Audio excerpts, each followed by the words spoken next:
Abra sua Bíblia no Salmo 83.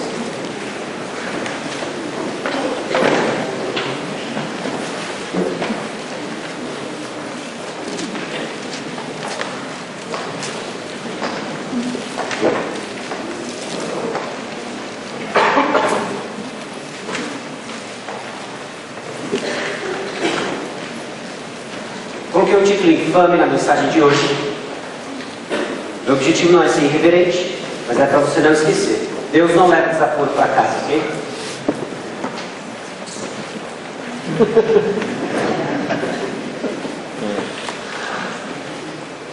É verdade que Deus não leva desaforo para casa. E parte do erro da igreja é entender que Deus pode levar desaforo para casa e nós não. Isso é parte do problema, dia a dia nosso. Deus não pode levar desaforo para casa. Deus não vai levar desaforo para casa. Às vezes eu temo que, como igreja, nós temos um pensamento ocidental demais, individualista demais, e focamos o tempo todo na obra de Jesus aplicada às nossas dores. E é verdade, Jesus é condescendente. Jesus, ele tem compaixão, ele é compassivo, ele enxuga as nossas lágrimas. Não tenha sequer um pingo de dúvida da obra consoladora de Jesus. E quando nós clamamos, Jesus Cristo consola. Isso é uma realidade. Mas por ser uma realidade não significa que é a única realidade. Jesus Cristo também é transcendente, imanente, Ele está acima de todas as coisas, Ele é o Senhor da história, Ele tem uma causa maior do que a tua. Ok? Não sei se eu vou conseguir me fazer entender, mas vamos ler o Salmo, depois nós vamos continuar refletindo sobre isso. Pare e pense, ao lermos os Salmos 83, que Jesus tem uma causa maior do que a tua. A causa de Deus é maior do que a tua causa pessoal. O que lhe faz chorar faz parte de um processo de Deus, em que Ele vai sim enxugar toda lágrima, mas até lá nós vamos derramar lágrimas. Okay? De alguma forma misteriosa e real, isso traz consolo para a nossa alma. O Jesus triunfante, Rei justo. Salmo 83. Ó Deus, não te cales, não te emudeças, nem fiques inativo, ó Deus. Os teus inimigos se alvoroçam e os que te odeiam levantam a cabeça. Tramam astutamente contra o teu povo e conspiram contra os teus protegidos. Dizem: vinde, risquemo-nos de entre as nações, e não haja mais memória do nome de Israel. Pois tramam concordemente e firmam aliança contra ti, as tendas de Edom, os ismaelitas, Moabe e os agarenos, Gebal, Amon e Amaleque, a Filístia, como os habitantes de Tiro, também a Assíria se alia com eles, e se constitui braço forte aos filhos de Ló. Faze-lhes como fizeste a Midian, como a Cícera, como a Jabim, na ribeira de Quizon, os quais pereceram em Endor, tornaram-se adubo para a terra. Sejam os seus nobres como Oreb, como Zeeb, e os seus príncipes como Zeb, como Zalmuna, que disseram: apoderemo-nos das habitações de Deus. Deus meu, faze-os como folhas impelidas por um remoinho, como a palha ao léu do vento, como o fogo devora um bosque e a chama abrasa os montes. Assim persegue-os com a tua tempestade e amedronta-os com o teu vendaval. Enche-lhes o rosto de ignomínia, para que busquem o teu nome, Senhor. Sejam envergonhados e confundidos perpetuamente, perturbem-se e pereçam, e reconhecerão que só tu, cujo nome é Senhor, és o Altíssimo sobre toda a terra. Vamos orar mais uma vez. Senhor nosso Deus e Pai, nós chegamos diante do Salmo 83, clamando que o Senhor abra os nossos olhos para vislumbrarmos o Senhor Jesus triunfante, o Senhor Jesus glorioso, misericordioso, mas justo, que não tarda, mas é longânimo, que enquanto nos consola, está preparando para nós um lugar que virá nos buscar com grande triunfo. É real, Deus, que a sua ira será derramada sobre todos aqueles que tentam contra o teu nome. Daí, Senhor, julga a tua causa. Consola o teu povo. Em nome precioso de Jesus que nós oramos.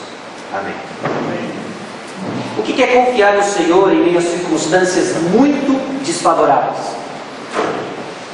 Ao estudar o Salmo 83 e entrar em contato com um pouco da história de Israel, eu começo a me questionar se as difíceis circunstâncias que nós experimentamos como igreja em São José dos Campos, ano de 2014, se compara com as tribulações que nós vimos aqui descrita no Salmo 83. Talvez você fique sem entender quando ora ao Senhor para advogar a sua causa e parece que Ele não atende, que Ele está inerte. E agora? Você resolve então não acionar os expedientes do mundo, porque assim lhe é ensinado, certamente, corretamente. Você não aciona então os expedientes do mundo e Deus continua inerte. E agora? Você sofre, diz, o Senhor não está advogando. O que mais que eu tenho que aprender? Você parece seguir os passos certos, mas nada dá certo. O que tem de errado? Nada. Talvez não tenha nada de errado, mas talvez tenha tudo de errado. Porque você ainda não entendeu um plano maior. Você entendeu a sua causa, você entendeu que Deus julga a tua causa, mas você perdeu de vista a grande causa e que Deus está julgando a causa dele. Deus é o centro do universo, nós não somos. Ele cuida de nós, enxuga a nossa lágrima, mas Ele ainda é o centro do universo e Ele tem um plano maior. Ele tem um plano maior que envolve nossos sofrimentos, envolve nossas pequenas histórias, numa história maior. Então o que está errado? Talvez o Salmo 83 sobre mais um elemento importante na construção de uma fé madura, quando entendemos que Deus tem uma causa. E essa causa é a glória do nome dEle. Por isso nós existimos, meus irmãos. Nós não somos o fim da história. Deus é o fim da história. Nós não somos o começo da história. Deus é o começo da história. Nós somos cristãos que seguimos um Jesus que é o clímax da história. A Ele seja dada toda a honra, toda a glória. Ele é o centro da história. Amém. Não somos nós. E muitas vezes, quando perdemos a visão da batalha, nos distraímos com pequenas causas que nos fazem chorar, que mexem com o nosso coração. Mas quando perdemos a visão da grande causa, nós sequer entendemos porque estamos no meio da guerra. Então imagine você uma trincheira, e nessa trincheira, que mal você consegue ouvir um soldado ao seu lado por causa dos barulhos do bombardeio. Você está desesperado. Você está pensando como é que você vai alcançar a munição para colocar na sua arma. E do seu lado tem um camarada chorando desesperadamente porque ele quebrou a unha. É triste quebrar a unha. Quebrou a unha, agora ele fica imaginando como vai ser escovar o dente, colocar a unha debaixo da água. Já teve que fazer isso? Dói. Horrível. Arde. Arde. Então ele fica triste pensando nessas coisas porque a unha dele quebrou. Aí ele olha para o sapato dele e ele entra em pânico. Nó cego na bota. Já imaginou um nó cego na sua bota? E bombardeio. E agora você vê que o inimigo usou de armas biológicas, armas químicas. Você está procurando a máscara. E o seu colega do lado entra em pânico. Porque ao pôr a máscara, vai despentear o cabelo dele. Eu acho que esse cara não está entendendo. Eu acho que ele não está entendendo. Eu não estou dizendo que desmanchar o cabelo, porque você pôs uma máscara e ele levanta e sai despenteado. Não é isso o ponto. Mas colocarmos na perspectiva correta a nossa grande causa, a causa de Deus. Nos ajuda a entender as unhas quebradas, o nó cego na bota e o cabelo despenteado. Ok? E isso é importante. E é exatamente isso que o salmista vai fazer aqui no Salmo 83. Porque ele clama, Senhor, advoga a nossa causa. Por causa da tua causa. Por causa da tua causa, Senhor. Porque quando a nossa causa está alinhada com a do Pai, Ele vai responder. E a demora tem uma explicação benéfica para nós. A demora de Deus advogar a causa é para o nosso bem, é porque Ele é misericordioso. Jesus Cristo ainda não voltou à luz das Escrituras porque Ele é misericordioso. Eu dou glória a Deus porque Ele não voltou no ano 1612, porque eu nasci depois. E Deus, na sua graça, então, me esperou 300 anos, me salvou, me incluiu no seu plano, porque Ele é misericordioso, por causa da grande causa dele, de demonstrar a grandeza da sua graça. A grande causa, meus irmãos, de Deus. Qual é essa grande causa? Então, quando nós começamos a parar para pensar nisso, nós vemos que o problema não é o que você enxerga ou deixa de enxergar, mas com os olhos de quem você está vendo. O problema então não é uma questão de quem você aciona ou deixa de acionar, mas quem você confia. Quem de fato é a sua confiança máxima. Porque muitas vezes o fato de não acionar certos expedientes não tem a ver com confiança no Senhor. Vamos ser francos, mas temor dos homens. O que vão pensar se descobrir que eu... Vão achar que eu sou um cristão não tão crente assim. E aí você não aciona expedientes do mundo, mas rói unha, porque não confia. Não é esse o ponto. Deus quer corações que confiam nele. Nós não acionamos expedientes do mundo porque confiamos no Senhor. Por isso que nós não acionamos. A razão então está no entendimento da grande causa. Da causa de Deus, que zela pela glória do seu próprio nome. E aprendemos então a orar e fazer parte de um plano. Que Deus determinou os fins e os meios. Deus determinou os fins, sabemos o final da história, e Deus determinou os meios, Ele vai cumprir os fins por meio da oração do seu povo. Parte da nossa indiferença então, diante de tantas causas, é porque nós perdemos a visão da grande causa.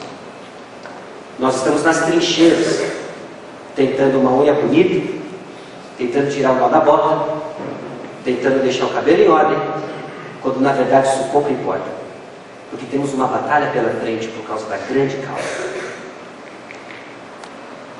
Então não é uma questão do que você conquista ou deixa de conquistar, se Deus realizou seus sonhos aqui ou não, mas o que você anseia.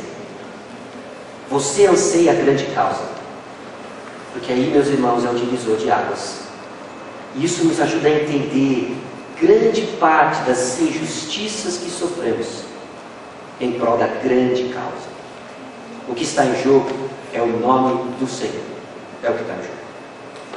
Eu espero então que hoje fique claro para você que a causa divina na história é o que nos encoraja, educa e sustenta a orar diante das experiências de injustiças. A causa divina na história é o que nos encoraja, educa, no sentido de que nos informa, nos ensina a orar e sustenta a orar diante das experiências de injustiças. O Salmo 83, ele é escrito num contexto de opressão nacional. Os inimigos tramavam a destruição de Israel. Esses inimigos, que não eram apenas da nação, eram os inimigos do Senhor, eles cercaram o povo e eles querem riscar o nome de Israel da história. Que o nome de Israel seja apagado da história. É o que esses inimigos querem. Esse salmo então não é um grito de vingança, mas é um salmo que ora para que Deus retribua de acordo com as obras dos inimigos de Israel. Porque Deus é justo e zeloso por seu nome. Porque a causa de Israel ao qual o salmista ora é, na verdade, a causa de Deus. Então o salmo reflete um clamor nacional diante da opressão dos inimigos, ainda que seja por causa do pecado da nação. Porque esse é o contexto do terceiro livro dos Salmos. Quando nós encerramos o segundo livro do Salmo, no Salmo 72, havia um clamor para a vinda do justo rei. E logo no Salmo 73 nós vemos os desvios de uma nação na iniquidade. O clamor de um salmista ao ver a prosperidade dos ímpios. Israel já começa a deslizar. Tira os olhos do rei. Israel peca. O contexto então do terceiro livro é aguardando a vinda de um rei justo, enquanto a nação de Israel peca e vive em iniquidade. O Salmo 83 então é um salmo de alguém que observa a vinda dos ímpios, que são instrumentos da disciplina do Senhor, mas ainda assim ele ora para um Deus de misericórdia. Nós sofremos como disciplina do Senhor, mas ele ainda é misericordioso. E isso é que nos sustenta e nos move a continuar a orar. Não é cara de pau você colher as consequências do seu próprio pecado e orar ao Senhor. É prova de que você confia na inteireza do caráter dele, da grande causa em que ele está manifestando a glória do seu nome. E ele faz assim, demonstrando misericórdia, cuidando do seu povo, nós hoje. Nós pecamos, nós somos disciplinados, mas somos levados a reconhecer a misericórdia do Senhor. O salmista tem isso claro e é por isso que ele ora. Porque ele está ciente da grande causa. Ele sabe que Deus está criando uma história em que Ele é o centro, em que a glória do nome dEle vai ser proclamada entre as nações. E para isso então Deus escolheu um povo. E cuidar do seu povo está nos planos do Senhor. O salmista está antenado com a causa divina. E ele clama para que Deus advogue a sua causa na perspectiva da grande causa. A integridade então dessa oração depende da integridade de Israel como povo de Deus. Salmo 83 é a oração do seu povo, cuja existência é resultado do reino de Deus e que deixa a vingança para o Senhor. A vingança pertence ao Senhor. E quando oramos em meio a injustiças que sofremos, não percamos de vista que a vingança pertence ao Senhor. A vingança pertence ao Senhor. Então o que é, de novo, eu repito, confiar no Senhor em meio a circunstâncias desfavoráveis? Ponto 1. Confiar no Senhor nos leva a invocar ousadamente a sua ação. Em meio a circunstâncias desfavoráveis, a confiança tem a cara de alguém que clama ousadamente pelo agir do Senhor. Ó Deus, não te cales, não te enmudeças, nem fiques inativo, ó Deus. O salmista é ousado. Senhor, não fica parado não. Haja, Senhor. Faz alguma coisa. É quase como se o salmista tivesse assim: o senhor não está vendo esse cerco? O senhor não está vendo o que está acontecendo? Agora, ele só é capaz de falar ousadamente com o Senhor, não é porque ele é atrevido e irreverente, mas porque ele sabe que ao chegar diante do Senhor, ele encontra alguém que é justo, misericordioso e poderoso. Então ele está falando com a pessoa certa. O Senhor não vai fazer alguma coisa? Olha o cerco ao seu redor. Olha o cerco ao nosso redor, Senhor. Nós somos a nação de Deus. Nós somos a menina dos olhos de Deus. Faz alguma coisa, Senhor. A confiança no Senhor nos leva a invocar ousadamente a sua ação, porque Ele é justo. O Senhor é justo. Não tenha dúvidas com relação à justiça de Deus. Não interprete a justiça de Deus diante das injustiças do mundo, porque o Senhor, Ele é justo. Ele julga corretamente nossas causas e a grande causa. Salmo 72, 19, encerrando o segundo livro dos Salmos, o salmista diz o seguinte: bendito para sempre o seu glorioso nome, e da sua glória se encha toda a terra. A preocupação, a causa de Deus é encher a terra com a sua glória. Ele faz isso. Ele vai fazer isso. O Senhor, Ele é justo. Ele é justo. Salmo 75, 2 diz o seguinte: 75, 1 e 2: graças te rendemos, ó Deus, graças te rendemos, e invocamos o teu nome e declaramos as tuas maravilhas. Pois disseste: hei de aproveitar o tempo determinado, hei de julgar retamente. O Senhor vai julgar retamente. O Senhor é justo. Ao saber que Ele julga retamente, que Ele é justo, nós não temos outra alternativa senão reagir clamando ousadamente: Senhor, age. Por quê? Porque o Senhor é justo. A oração do salmista, então, para que o Senhor não fique inerte, está baseada na confiança que ele tem do caráter de Deus. Ele é justo. Deus age. Porque se ele não agisse, o salmista não orava ao Senhor. Porque se Deus não agisse e não julgasse a causa, o salmista não orava ao Senhor. A nossa oração mostra então a nossa confiança no caráter de Deus. Você ora.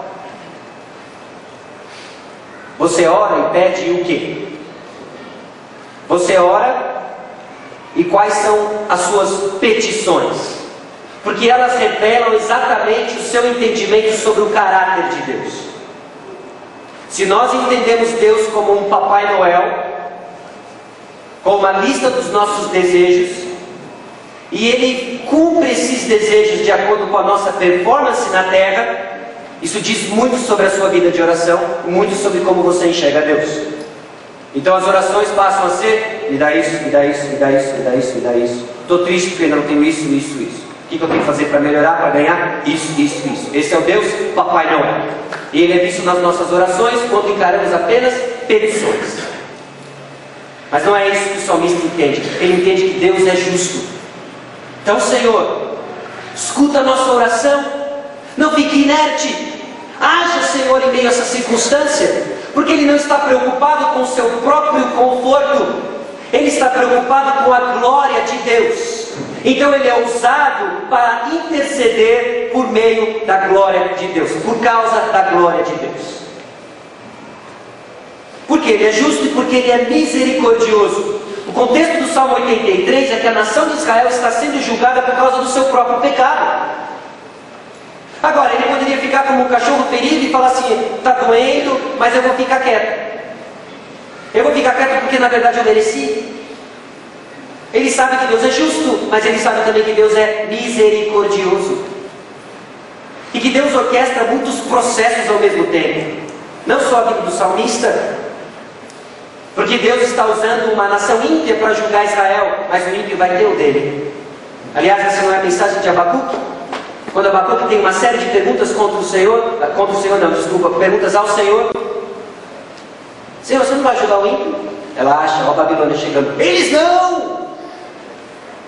Eles são muito piores do que nós. Ela acha que eles vão ter o dele também, né? E Deus julga Israel usando o ímpio, depois Ele vai julgar o ímpio também. Deus, Ele é justo, Deus é misericordioso. O salmista sabe disso. O salmista sabe disso e isso cria nele uma confiança ousada para com o Senhor. Salmo 74, 20.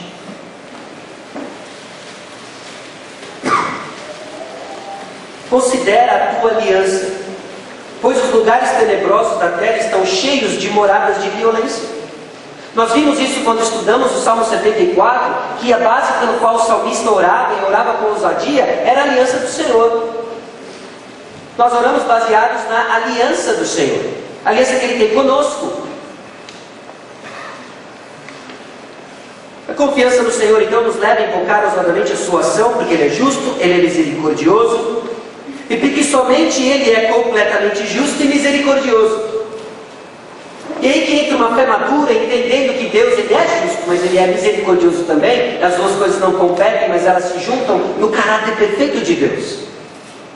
Ele é justo, Ele também é misericordioso. Sim, sofremos por causa do nosso pecado, dói, mas Ele é misericordioso. Cheguemos com confiança diante do trono de graça, porque Ele é misericordioso. Porque se Ele não fosse misericordioso, para quem que você vai correr agora? Então nós contamos com Deus misericordioso, pronto para despender a sua graça sobre nós, a sua misericórdia. E confiamos no Senhor enquanto esperamos a sua ação. O salmista ele é ousado. Ele ora com confiança, porque ele conhece o Deus dele. E ele compõe então um clamor nacional. Israel está sendo ameaçado. Israel está à beira de um cerco militar. O que significa então confiar em meio a circunstâncias muito desfavoráveis? Significa invocar ousadamente a sua ação. significa também não ignorar o mal ao seu redor. Porque às vezes nós adotamos uma atitude muito cínica, do tipo, que vem de baixo não me atinge. A gente quer anular o nosso oponente, muitas vezes desprezando o que ele fez. Isso não te ofende. Não doeu? Não é? Eu brigava assim com meu irmão. Ele batia, não doeu. Ia embora do banheiro chorar. Mas ele não podia me ver chorar. E aí nós vivemos a vida cristã assim. Nós sofremos, não doeu. Que venha o Satã, não me dói. Isso não é confiar no Senhor. A confiança no Senhor nunca ignora o mal ao seu redor. O salmista agora ele descreve o mal ao seu redor. Nos versículos 2 a 8, ele descreve os planos dos seus inimigos. Ele descreve que eles estão vindo, eles estão fazendo aliança, eles têm planos, eles tramam apagar o nome de Israel da história. Confiar no Senhor não é ignorar o mal. Não é simplesmente tomar uma atitude do tipo triunfalista, otimista, como se o Evangelho fosse autoajuda para a gente aguentar pelo menos mais uma semana e aí recarregar as baterias. Não é esse o ponto. Não ignore o mal, porque ignorar o mal simplesmente vai tornar você um cínico. Irá tirar você dos olhos de quem pode lhe ajudar, que é o Senhor, que Ele é justo, misericordioso. É infantil a atitude, o que vem de baixo não me atinge. Essa indiferença, então, que muitas vezes nós temos, é uma forma sutil de ódio e é a causa de não orarmos em favor dos oprimidos e injustiçados. Nós deixamos de orar quando vemos as notícias tristes do nosso país, da nossa comunidade, e aí isso não me atinge, eu sou cristão. Não, você se tornou alguém indiferente. Indiferente à causa do Senhor, que é pelos injustiçados, os oprimidos. O Senhor tem um plano, e o plano envolve a sua oração por eles. Quando somos mais uma vez confrontados com o mal lá fora, nós somos chamados a orar, meus irmãos. E temos sido negligentes na nossa tarefa de orar. É um pecado nosso. Não oramos pelos que sofrem. Oramos pelos irmãos que sofrem, continuemos a orar pelos irmãos que sofrem, mas temos tido ações para os que sofrem.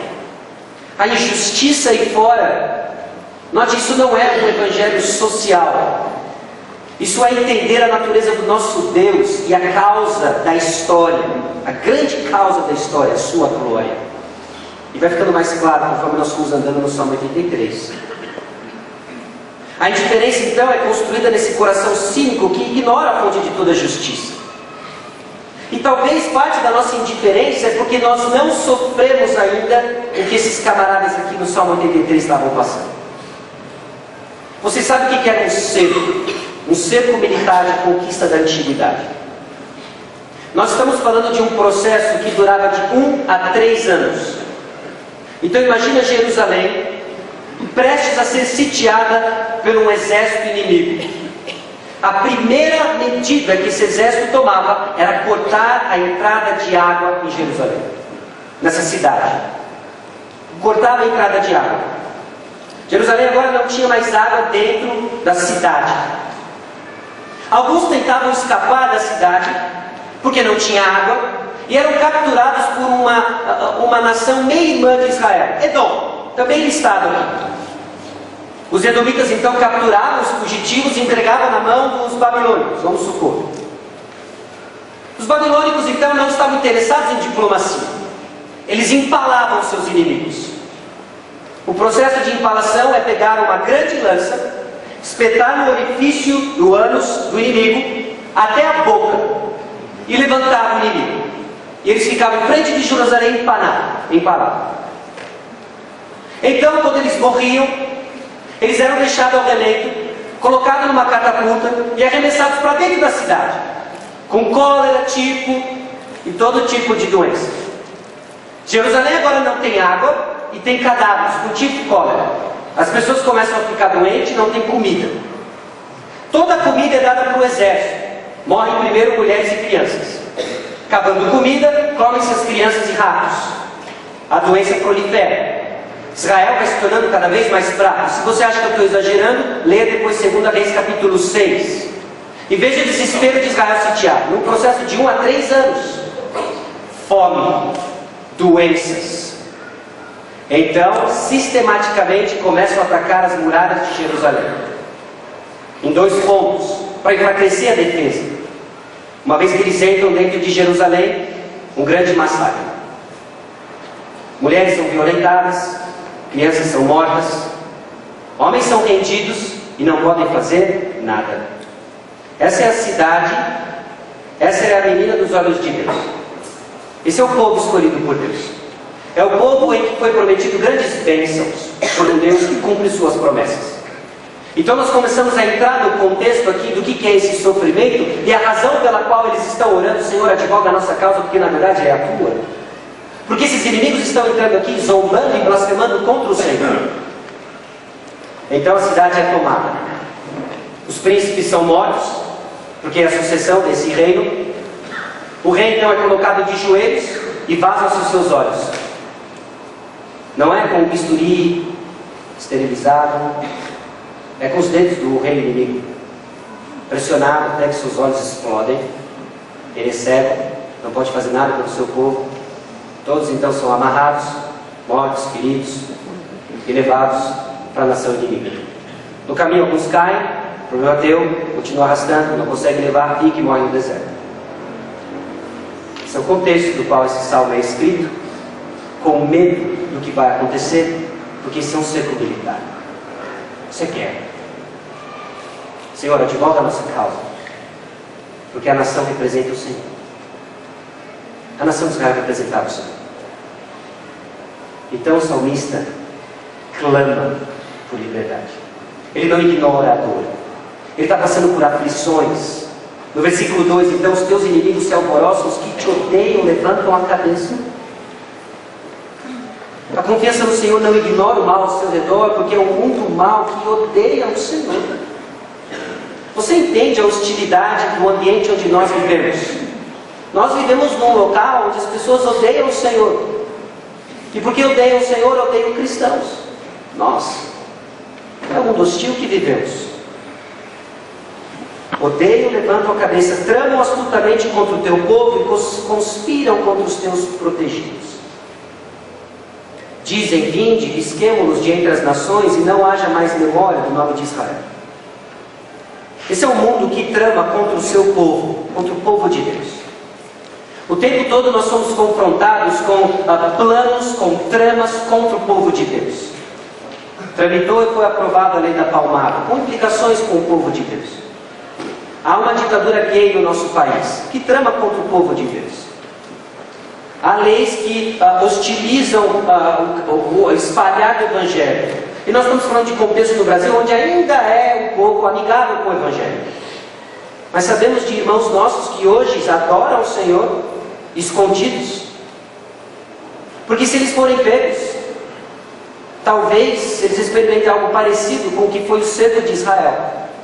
Hoje, meus irmãos, nós temos irmãos hoje que adoram o Senhor escondido, que mal têm uma Bíblia e que aguardam a vida de um rei justo. E sofrem. Versículos 5 a 8: pois tramam concordemente e firmam aliança contra ti as tendas de Edom, os ismaelitas, moábios e os hagarenos, de Baal, Amon e Amaleque, da Filístia, com os habitantes de Tiro. Também a Assíria se alia com eles e se constitui braço forte aos filhos de Edom. O mundo que quer o nosso fim porque odeia o Senhor. Versículos 4 a 8. Não é tão diferente hoje, meus irmãos. João 15,18 diz o seguinte: se o mundo vos odeia, sabei que primeiro do que a vós outros me odiou a mim. Esse ser que nós vemos em João 15,18 não é uma condição. Esse ser é uma construção que é mais ou menos o seguinte: o mundo odeia vocês, é certo. A construção que nós temos do original não coloca dúvida, ela coloca uma afirmação: o mundo nos odeia. E João então lista 6 razões pelas quais o mundo nos odeia. odeia porque odiou Jesus Cristo, odeia os cristãos porque os cristãos seguem a Cristo e têm o mesmo destino que o seu mestre, nos odeiam porque não conhecem o Pai. E João lista para nós, Jesus Cristo lista para nós as razões pelas quais nós não esperamos mais nada a não ser hostilidade. Nós vivemos num mundo hostil. E talvez nós não experimentamos um sofrimento tão intenso assim, por isso não oramos. Mas abre os olhos, porque ele está acontecendo. Ele está acontecendo. Talvez não aqui localmente, mas globalmente. Talvez não localmente aqui, mas individualmente. Nós sofremos. Estamos cercados de mal. Ignorar o mal não é a vontade de Deus para o seu povo. É uma questão do plano de Deus, da causa divina. Versículos 9 a 12. A confiança ela é construída nas ações passadas do Senhor. Agora o salmista, ele não só chega ousadamente diante do Senhor, ele tem a sua confiança marcada pelo caráter do Senhor, como ele também não ignora o mal ao seu redor, ele entende o perigo que Israel está prestes a enfrentar. Mas agora no versículo 9, a partir do versículo 9, ele constrói uma confiança baseada nas ações passadas do Senhor. E é interessante quais são as ações passadas que ele cita. Porque ele tem toda uma história para citar o livramento do Senhor. Desde a fome da família de Jacó, até o momento em que o Salmo foi escrito. Mas ele seleciona dois momentos pertinentes à história de Israel, em que Deus exerce a sua justiça e misericórdia. E é aí que ele apela, é aí que ele volta, é aí que ele ora, é aí que ele relembra a sua mente das ações passadas do Senhor. Versículos 9 a 12. Faze-lhes como fizeste a Midian. Quem foi Midian? Quem é Midian? Os midianitas. Depois a referência no versículo 11, Oreb, Zeeb, Zeba, Zalmuna, nome de príncipes, de nobres, da história do livramento de Deus contra Midian e Gideão. Volte comigo para Juízes capítulo 7. Se você é familiarizado com o livro de Juízes, você sabe o que está acontecendo ali. É uma sucessão de narrativas de líderes que Israel teve, quando Deus punia a nação por causa do seu pecado obstinado e provia livramento. É uma história então que tece ao longo da história de Israel justiça e misericórdia. Você está vendo onde o salmista vai buscar as ações passadas do Senhor? Quando Deus age com misericórdia em meio à sua justiça. Irmãos, lembremos que Deus agiu de misericórdia conosco quando o nosso decreto de morte estava sobre nós. Ao pensarmos em orar e chegarmos diante do Senhor, não perdamos de vista a sua misericórdia e nem a sua justiça. É uma visão equilibrada do caráter de quem Deus é, que nos leva à maturidade, nos ensina a orar. Juízes capítulo 7, versículos 19 a 25. Chegou, pois, Gideão e os 100 homens que com ele iam às imediações do arraial, ao princípio da vigília média, havendo-se pouco tempo antes trocado as guardas, e tocaram as trombetas e quebraram os cântaros que traziam nas mãos. Assim tocaram as 3 companhias as trombetas e despedaçaram os cântaros, e seguravam na mão esquerda as tochas e na mão direita as trombetas que tocavam, e exclamaram: espada pelo Senhor e por Gideão. E permaneceu cada um no seu lugar ao redor do arraial, que todo deitou a correr, a gritar e a fugir. Ao soar as 300 trombetas, o Senhor tornou a espada de um contra o outro, e isto em todo o arraial, que fugiu rumo de Zererá, até Bet-sita, até o limite de Abel-Meolá, acima de Tabate. Então os homens de Israel, de Naftali, de Asser, de todo o Manassés, foram convocados e perseguiram os midianitas. Gideão enviou mensageiros a todas as montanhas de Efraim, dizendo: descei de encontro aos midianitas, impedi-lhes a passagem pelas águas do Jordão até Bet-bara. Convocados, pois, todos os homens de Efraim, cortaram-lhe a passagem pelo Jordão até Bet-bara.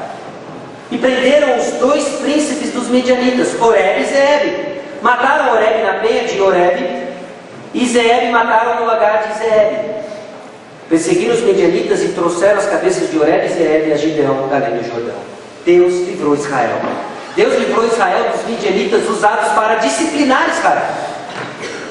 Mas sabe como a justiça de Deus, ela entra em cena, mas nunca longe da sua misericórdia.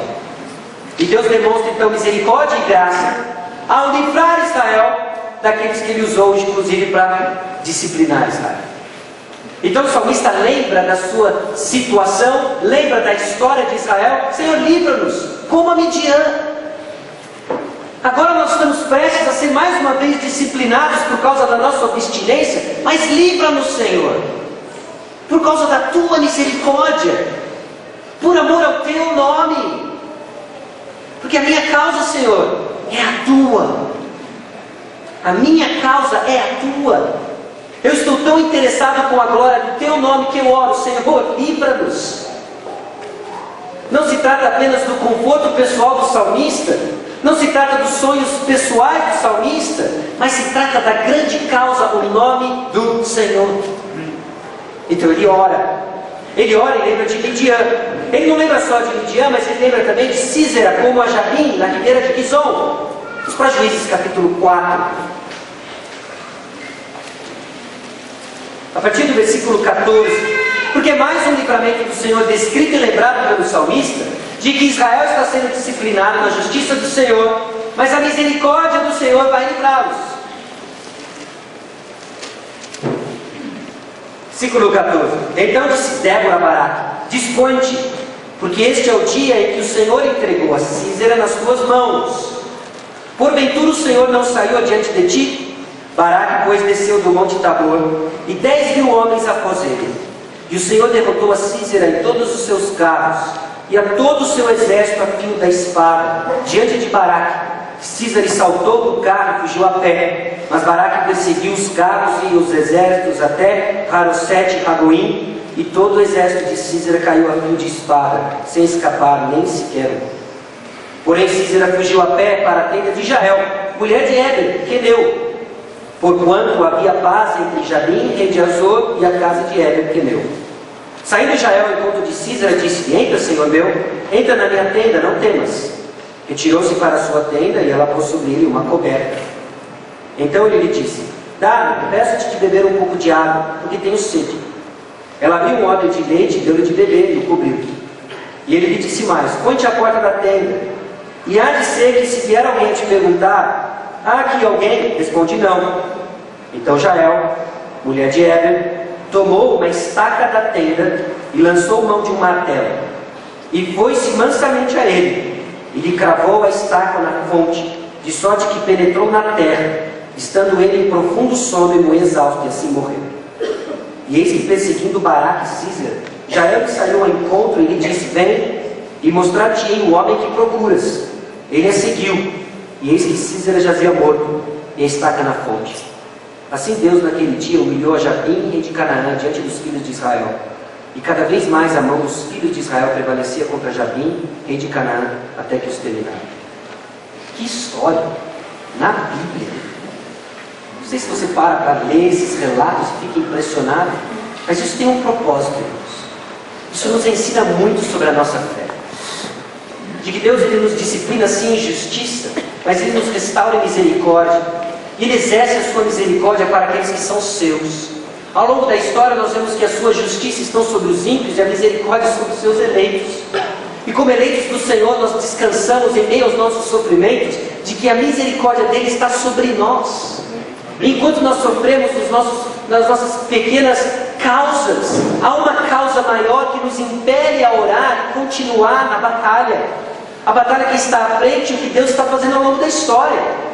Irmão, encoraje o seu coração em meio ao seu sofrimento, porque nós temos um Rei justo e misericordioso, que em meio aos nossos problemas das trincheiras, Ele está à frente com a bandeira levantada e nos mostrando o caminho. Aguenta firme, Ele é justo, Ele é misericordioso, O final já está garantido. Vamos adiante. Não para ver a unha agora. Depois a gente tira o nosso ego da bota. Nós vamos ter a eternidade para isso. Mas até lá, olhamos para o autor e consumador da nossa fé, porque é guerra.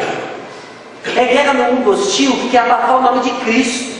O nome de Cristo que é conhecido na igreja. Você tem dúvida de que a igreja é alvo de hostilidade? Ela levanta a bandeira de Cristo. O mundo odeia Cristo. O mundo não quer ver Cristo Jesus exaltado. E cabe a nós exaltar Cristo. E agora? Agora vamos orar. Senhor, é a tua causa. Vem e julga a tua causa. Agora quer impedir que a gente discipline nossos filhos e eduque-os no caminho do Senhor. Julga, Senhor. Julga. Senhor, estão dizendo que pecado agora é homofobia. Julga, Senhor, a tua causa. Cesse a boca daqueles que blasfemam contra o Senhor. Não tenham dúvidas que é o exército do mal. Estão blasfemando contra o Senhor. Eles olham para você no seu trabalho, vê você um cara careta, cuja presença, sabe o que a sua presença faz no trabalho? Ela inibe o avanço do mal. Levamos o crente para o almoço, não vai dar para pôr um dinheiro a mais na notinha lá para reembolso do almoço. Eles vão te hostilizar. Bem-vindo ao almoço sozinho. Nas pequenas coisas do almoço, nas grandes coisas da nossa nação. Somos hostilizados. Senhor, julga a tua causa. Não fica parado olhando, eu não tenho amigos, não tenho ninguém. Coisa do Chaves. Coisa do Chaves. Vamos olhar a grande causa. Deus está zelando pela sua glória. E para isso Ele então vai jogar com justiça. Essa justiça que talvez ainda nós não estamos enxergando claramente, porque Ele também exerce a sua misericórdia. Mas nós vamos ver essa justiça. Ela vem. Ela vem, ela não tarda. Ela não falha. Ela vem na hora certa. Você pode ter certeza que ela vem na hora certa. Então essa confiança ela é construída nas ações passadas do Senhor, que é rica em misericórdia, ainda que nos disciplina com justiça. E o Senhor se mostrou zeloso para com o seu nome. Aliás, quando nós estudamos o livro de Êxodo, você lê a intercessão de Moisés em prol do povo. O povo aprontou. O povo resolveu adorar um bezerro de ouro. E Deus estava pronto então para destruir a nação de Israel. E Moisés intercedeu. Aí Deus se arrependeu. Aí todo mundo olha para aquilo e fala assim: ah, tá vendo? Deus é que nem nós. Não, definitivamente não é. Deus está mostrando o seu caráter para o povo. Deus tem um plano para o povo e o plano inclui a intercessão de Moisés. Deus tem um plano para a igreja e inclui a intercessão da igreja. Deus tem um plano de julgar as nações e inclui, meus irmãos, a nossa intercessão. Porque roer unha e reclamar da situação do nosso governo, do nosso mundo, não é o plano de Deus para a sua igreja, mas a intercessão. Nós estamos enchendo uma taça que tem a cólera da ira de Deus. E essa taça está cheia da oração dos seus santos. Nós vamos encher essa taça, porque lá na frente Deus vai julgar as nações usando as nossas orações como resposta às nossas orações. Bom, o salmo continua, e nós vamos ver ao longo da história de Israel como Deus responde essa oração. Deus respondeu a oração do salmista. Essa confiança é construída então nas ações passadas do Senhor, versículos 9 a 12, porque esse povo inimigo quer se apoderar das habitações de Deus. É um povo blasfemo que ama o poder. Sabe o que eles querem fazer? Eles querem tomar os utensílios do templo. Eles querem pegar os utensílios do templo que representavam a presença do Senhor, presença abençoadora, e levar isso para os seus tesouros e encarar como mais uma peça de ouro, blasfemando contra Deus. Senhor, julga a tua causa, porque olha o que eles querem fazer. Eles querem blasfemar o teu nome. Julga, Senhor, a tua causa. A partir do versículo 13, então, nós vemos que a confiança no Senhor, ela é exercida em petições alinhadas com o seu plano. E aqui que está o nosso desafio, meus irmãos. Porque quando vivemos vidas com anseios aliados com o plano de Deus, nossa oração está ajustada e nós vamos ver respostas. Talvez parte do silêncio de Deus é porque nós ainda não oramos certos. Nós estamos presos a uma visão Papai Noel de quem Deus é. E não entendemos que Deus nos ama tanto que Ele não pode se preocupar com a nossa glória. Ele está construindo a glória dele, isso é o melhor para nós. Então, porque Ele nos ama tanto, Ele está em silêncio, até aprendemos uma lição: eu não sou o centro do universo, Deus é. E quando eu entendo que Deus é o centro do universo, eu me desapego das coisas desse mundo e começo a orar certo. E desapegar das coisas do mundo significa que, ao invés de eu ficar preocupado com a minha unha, eu vou ver a munição onde está. E eu vou pôr ela aqui, ó. Sentiu? Oração. Estudo da palavra. Comunhão.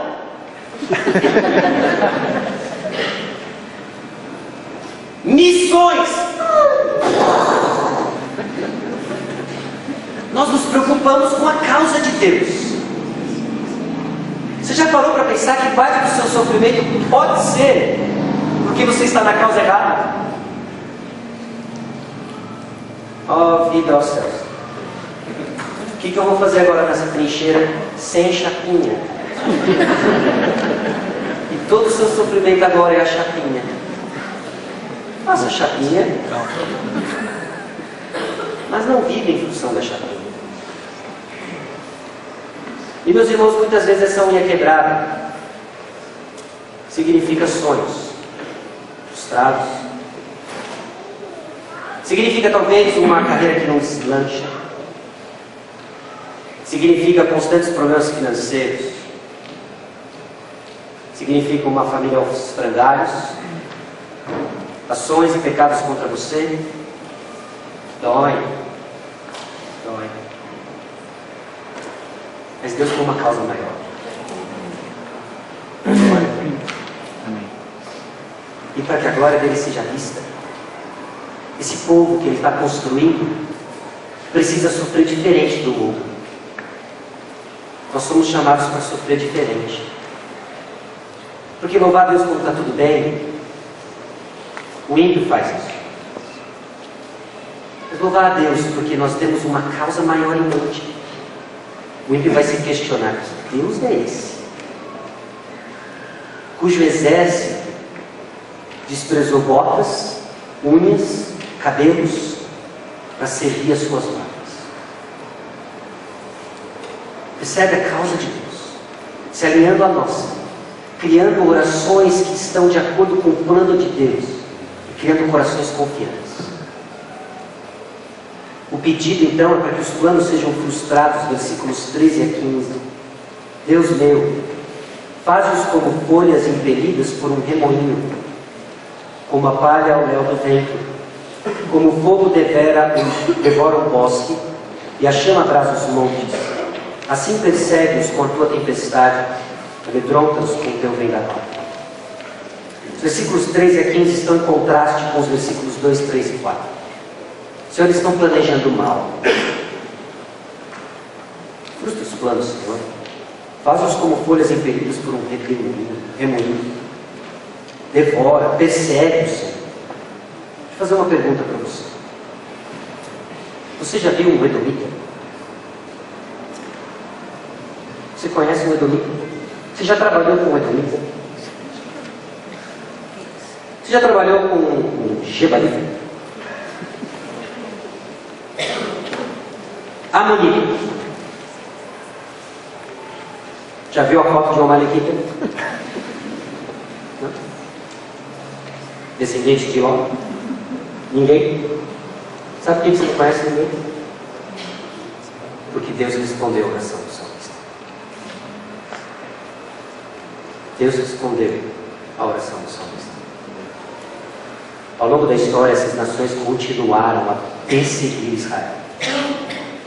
Alguns foram usados por um exílio triste, em que finalmente Jerusalém foi sitiada. Israelitas foram empalados, mulheres foram mortas, alguns morreram ao longo da estrada até a Babilônia. Mas Deus respondeu a oração do salmista. Deus respondeu a oração do salmista no Salmo 137, um dos salmos mais horripilantes da Bíblia. Deus respondeu e varreu essas nações da história, porque elas ousaram se levantar contra o Senhor. Elas ousaram se levantar contra o Senhor. E meus irmãos, a história é repleta de vislumbres desse jeito. história é repleta de vislumbres desse jeito. A Casa da Bíblia, na Europa, que imprimiu inúmeras Bíblias, é na casa de um homem que disse que a Bíblia era um livro morto. Deus é irônico. Deus é irônico. Deus tem um senso de humor. Você acha que eu não existo? Então eu vou usar a sua casa para imprimir o meu livro. Que tal? Os irmãos estão dizendo que a nossa fé é banal. Estão dizendo que a nossa fé é banal.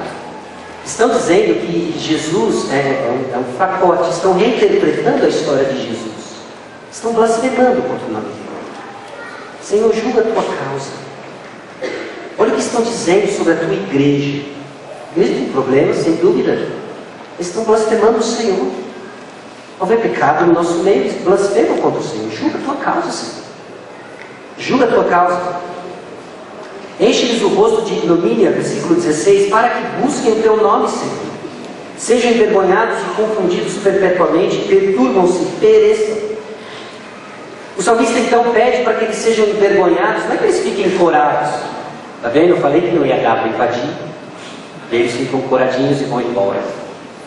Esse envergonhado, no livro dos Salmos, ele tem o uso de quando o que você confia, ele deixa na mão. Que esses povos que tramam contra nós, Senhor, vejam que os seus deuses vão lhes deixar na mão. E aí sim que eles voltem para o Senhor. Nós somos hostilizados por pessoas que confiam no seu próprio poder e sabedoria. Senhor, envergonhe nossos governantes que talvez nos oprimam, envergonhe, Senhor, aqueles que constantemente zombam do Evangelho, para que eles vejam que só o Senhor é Deus e se rendam aos teus pés. Essa é a causa. Alguém fez algo contra você? Doeu, machucou. Então deixa eu lhe falar uma coisa. Ele está fazendo contra você porque ele não teme a Deus. É por isso que ele fez. Ele não teme a Deus e nem ninguém. Então ao invés de se preocupar com o que você perdeu, preocupe-se com a causa do Senhor. Qual é a causa do Senhor? Esse camarada fez um grande dano para mim, Senhor. Financeiro, inclusive. Esse camarada fez um grande dano moral, Senhor. Ele me difamou. E o que está em jogo é a tua glória. Senhor, então eu peço que o Senhor julgue a tua causa. Eu peço que o Senhor julgue a tua causa e que o Senhor demonstre também a sua misericórdia. É só nesta hora. Para que eles adorem e busquem o Senhor. Busquem o Senhor. Você percebe que não é ignorar a dor, mas orar ao Senhor sabendo que Ele é justo e misericordioso? Que pode inclusive fazer algo na vida desse alguém que fez contra você.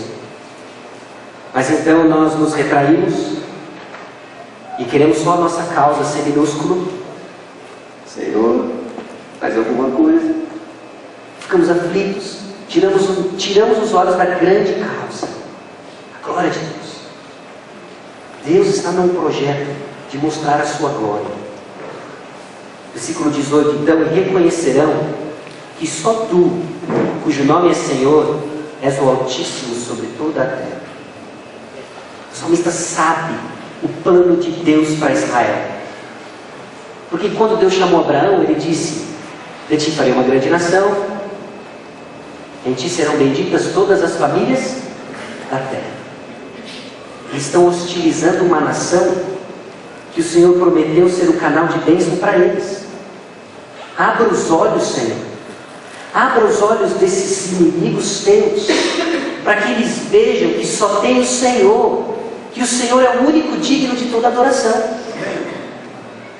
Agora Deus escolheu a igreja. Deus escolheu a igreja para quê?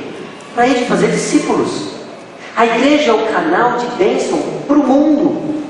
Só que o mundo hostiliza a igreja. Eles não estão entendendo. Eles não estão enxergando a grande causa. Senhor, julga a tua causa e abre os olhos desse povo, para que eles vejam que o Senhor Jesus Cristo é o único digno de adoração. Você percebe como entender a grande causa nos ajuda nas pequenas causas. Senhor, me roubaram, Senhor, me injustiçaram. E isso tudo, Senhor, é porque eles hostilizam aqueles que são canal de bênção. Eles não veem. Nós queremos o bem deles, eles não enxergam. E hoje de manhã na EBD nós vimos isso, como isso aconteceu ao longo do Novo Testamento. Estevão, lembra de Estevão? Prega o sermão em Atos capítulo 7. Lindo sermão. Conta a história de Israel, a história da salvação. E no final, como bom pregador, ele dá aquela pixada. Vocês crucificaram o Messias. Eles não se arrependem. Escrevem os dentes, pegam Estevão, tiram da cidade. Nós vamos apedrejar esse camarada aqui. Estevão foi levado para ser bênção. Estevão foi levado para anunciar as boas novas do Evangelho. E agora ele é apedrejado. Senhor, é a tua causa que está em jogo. O que Estevão faz? Não impute, Senhor, esse pecado. Perdoa, eles não sabem o que fazem. Eles não sabem o que fazem. Com alguém de injustiça no trabalho, alguém lhe causou um grande dano. É isso que tem no seu coração? Senhor, ele tem ideia do que ele está fazendo. O que está em jogo aqui é mais forte do que eu perder uma bota ou minha unha quebrar. É mais sério, é maior do que isso. Julga a tua causa, Senhor. Que o teu nome seja conhecido nessa situação. Que o Senhor seja conhecido em meio à minha injustiça, porque o Senhor é justo e misericordioso. Então Estevão orou assim.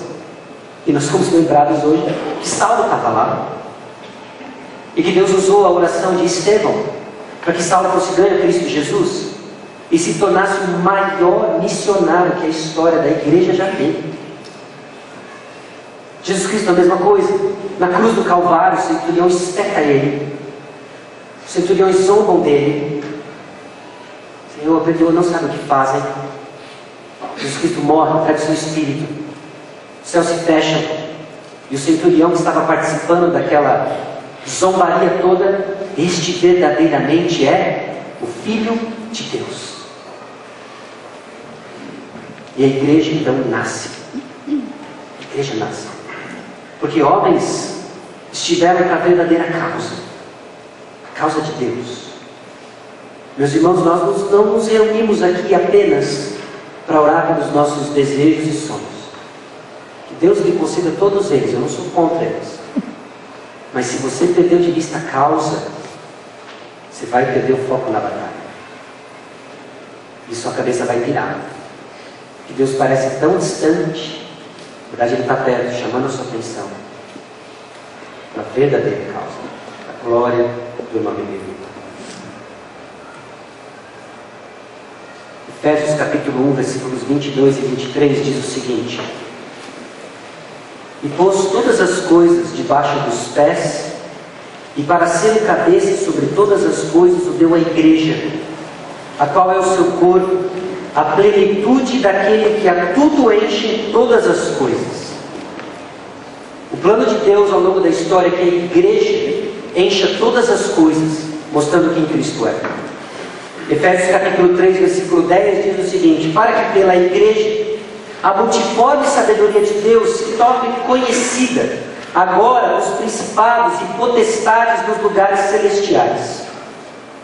Efésios capítulo 3, versículo 10. Deus está sendo conhecido por meio da igreja. Hebreus capítulo 13, versículo 3. Talvez aqui a gente comece agora a aplicar o que nós lemos no Salmo 83 a uma situação um pouco mais global. Olha o que diz Hebreus capítulo 13, versículo 3. Lembrai-vos dos encarcerados, como se presos com eles, os que sofrem maltratos, como se com efeito vós mesmos em pessoa fosseis os maltratados. Há irmãos nossos hoje, meus irmãos, presos por causa do Evangelho, genuinamente presos por causa do Evangelho. Há irmãos hoje que sofrem maus tratos por causa da fé que também nós abraçamos, como se nós fôssemos presos, como se nós sofrêssemos maus tratos, como se fosse a tua família levada encarcerada. Ore por eles. Senhor, julga a tua causa. Estão perseguindo a tua igreja. Nós sofremos com eles. Nossa família. Nossa família. Ainda numa aplicação no nível talvez um pouco ainda global, o que nós vemos em Apocalipse capítulo 5, versículo 8. E quando tomou o livro, os 4 seres viventes e os 24 anciãos prostraram-se diante do Cordeiro, tendo cada um deles uma harpa e taças de ouro cheias de incenso, que são as orações dos santos. Meus irmãos, nós temos um plano cósmico pela frente. Há uma taça que se enche das nossas orações. E eu suspeito que essas orações não são: Senhor, conceda-me um Xbox novo. Eu suspeito que essas orações não são: Senhor, uma promoçãozinha. Só 100 denários a mais, Senhor. Senhor, conceda-me os meus sonhos conjugais, familiares. Não estou falando para você parar de orar por eles. Mas essa taça tem orações dos santos ao longo da história da seguinte natureza. Apocalipse 15, 7. Então um dos 4 seres viventes deu aos seus 7 anjos 7 taças de ouro, cheias da cólera de Deus, que vive pelos séculos dos séculos. Enquanto a igreja ora, Senhor, julga a tua causa. Senhor, julga a tua causa porque estão oprimindo a tua igreja. Senhor, julga a tua causa porque estão blasfemando o teu nome. O Senhor está entesourando a sua ira e a sua cólera para o momento em que Ele vai julgar todas as nações. Nós temos parte nisso. É nossa responsabilidade orar pela igreja. Orar para que Deus julgue a sua causa, enquanto Ele ainda resolveu demonstrar sua misericórdia. Como? Salvando muitos. Salvando Saulo, salvando Sacha, salvando você. Enquanto Ele vai salvando, nós vamos orando para que Deus julgue a sua causa, enchendo essa taça que Deus vai derramar, para que a sua glória seja conhecida.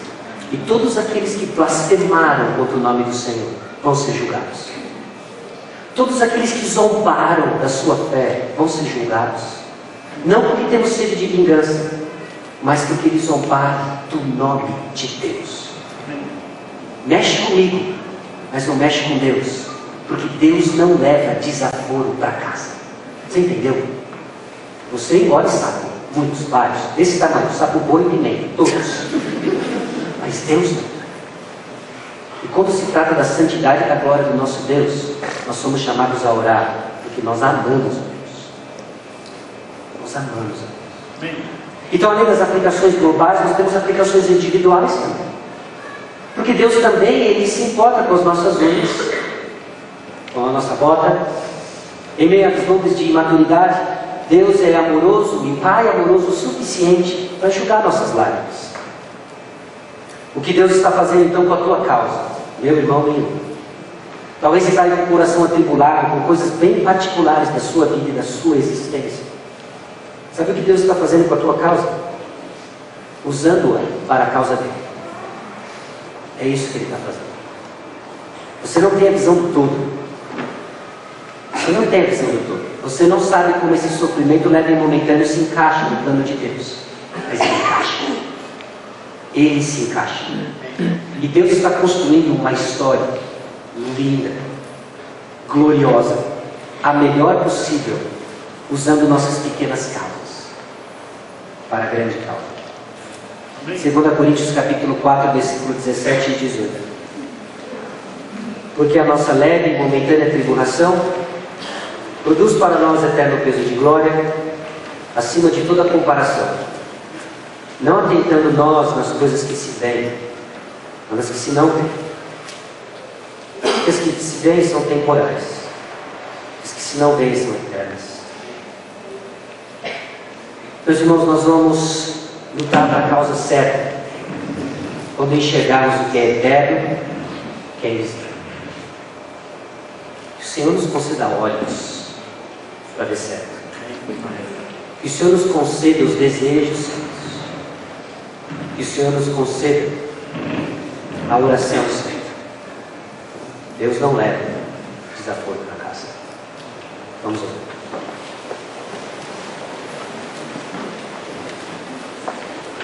Senhor nosso Deus e Pai, nós fomos agora instruídos, encorajados, confrontados com a natureza do Teu caráter justo e misericordioso.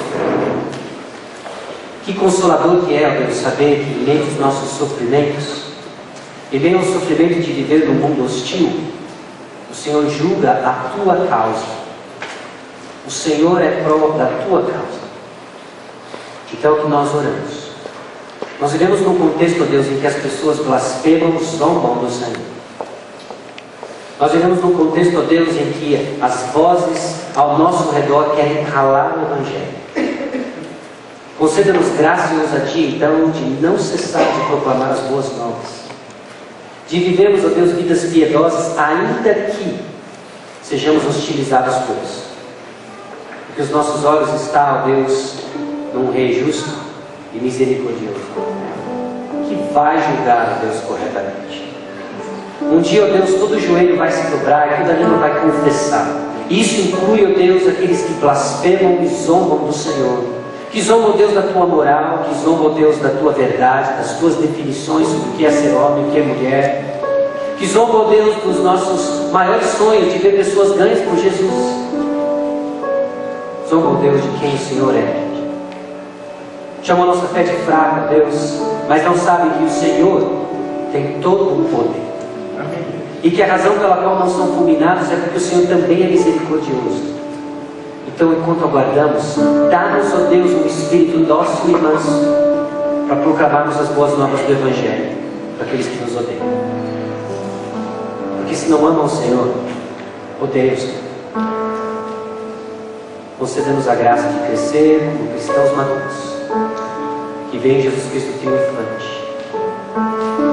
E nós te louvamos, Senhor, porque o Senhor vai nos buscar.